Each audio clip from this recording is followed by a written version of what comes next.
Every day, Sir Topham Hatt came to the station to catch his train. "Hello," he always said to Thomas. "Don't let the silly freight cars tease you. Remember, you have an important job as a special helper in the train yard."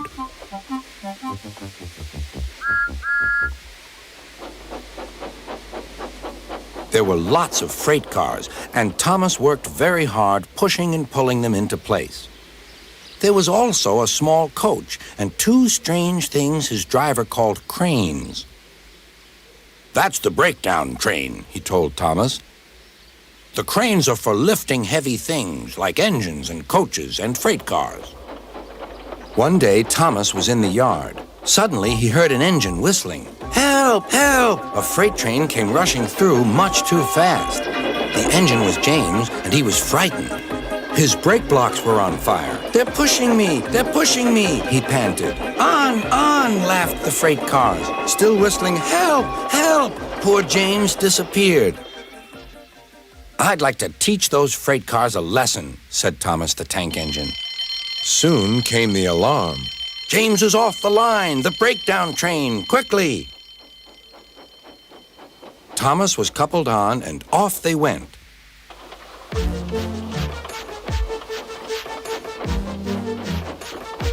Thomas worked his hardest.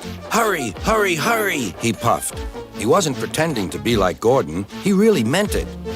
"Bother those freight cars and their tricks. I hope poor James isn't hurt."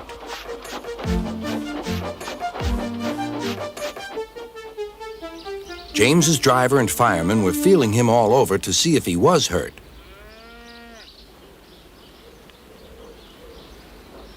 "Never mind, James," they said. "It was those silly freight cars and your old wooden brakes that caused the accident." Thomas pushed the breakdown train alongside. Then he pulled away the unhurt freight cars. "Oh dear! Oh dear!" they groaned. "Serves you right! Serves you right!" puffed Thomas. He was hard at work, puffing backwards and forwards all afternoon. "This'll teach you a lesson, this'll teach you a lesson," he told the freight cars. And they answered, "Yes, it will, yes, it will."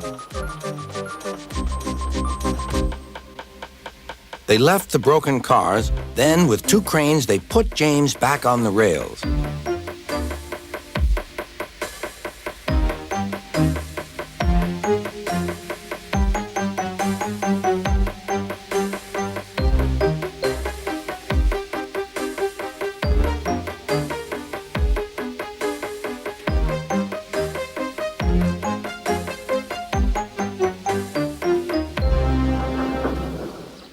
He tried to move, but he couldn't, so Thomas helped him back to the shed.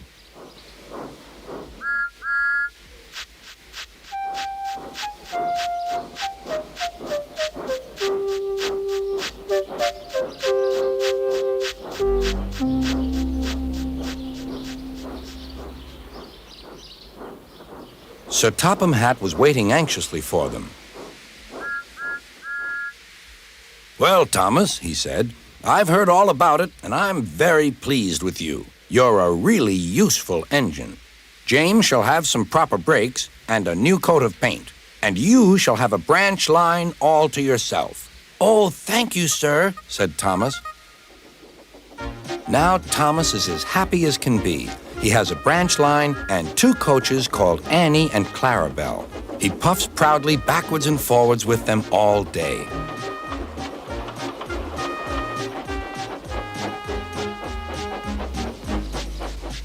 He is never lonely. Edward and Henry stop quite often and tell him the news. Gordon is always in a hurry, but never forgets to say, "Boop, boop," and Thomas always whistles, "Beep, beep," in return.